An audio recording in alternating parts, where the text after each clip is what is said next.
Hello all, మన హ్యాపీపేలో customer సపోర్ట్ని contact చేయడం ఎలా? మనం చూసుకున్నట్లయితే హ్యాపీపేలో లాగిన్ అయిన వెంటనే టాప్ రైట్ సైడ్లో నోటిఫికేషన్ పక్కన సపోర్ట్ ఐకాన్ అని చెప్పేసి ఉంది. సో వన్స్ ఈ సపోర్ట్ ఐకాన్ మీద క్లిక్ చేసిన తర్వాత chat with us, callers, raise a complaint, ఇలా మనకి 3 ఆప్షన్స్ ఇవ్వడం జరిగింది.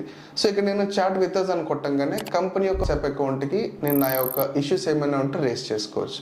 లేదనుకుంటే నేను కంపెనీతో మాట్లాడాలనుకుంటే కాలర్స్ అని కొట్టంగానే మనకి ఐవీఆర్ కనెక్ట్ అవుతుంది హ్యాపీపేకి సంబంధించింది.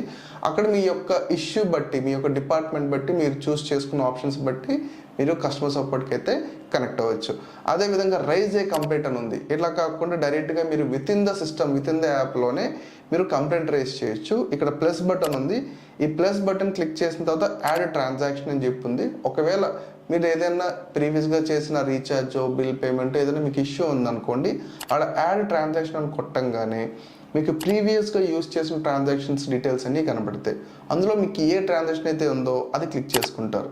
సో వన్స్ ఆ ట్రాన్సాక్షన్ సెలెక్ట్ అయిన తర్వాత రీజన్, సో మీ యొక్క ఇష్యూ ఏంటి, ఆ రీజన్ చెప్తే for example recharge failed but money not received, ఇట్లాంటివి డిస్క్రిప్షన్, అలాగే మీ యొక్క ఫొటోస్ ఏవైనా దానికి సంబంధించినవి ఉంటే ఫొటోస్ అటాచ్ చేయండి. ఈ విధంగా మీరు కంప్లైంట్ సబ్మిట్ చేసిన వెంటనే విత్ ఇన్ 24 అవర్స్లో మీకు ఆ కంప్లైంట్ అనేది రిజాల్వ్ అవుతుంది. సో ద బెస్ట్ వే హ్యాపీపేలో మీరు చేయవలసింది రేజ్ ఏ కంప్లైంట్ ఫీచర్ ద్వారా, ఆన్లైన్ టికెటింగ్ సిస్టమ్ ద్వారా మీ యొక్క ప్రాబ్లం ఏమైనా ఉంటే ఇమీడియట్గా రిజాల్వ్ చేయడం జరుగుతుంది. Thank you.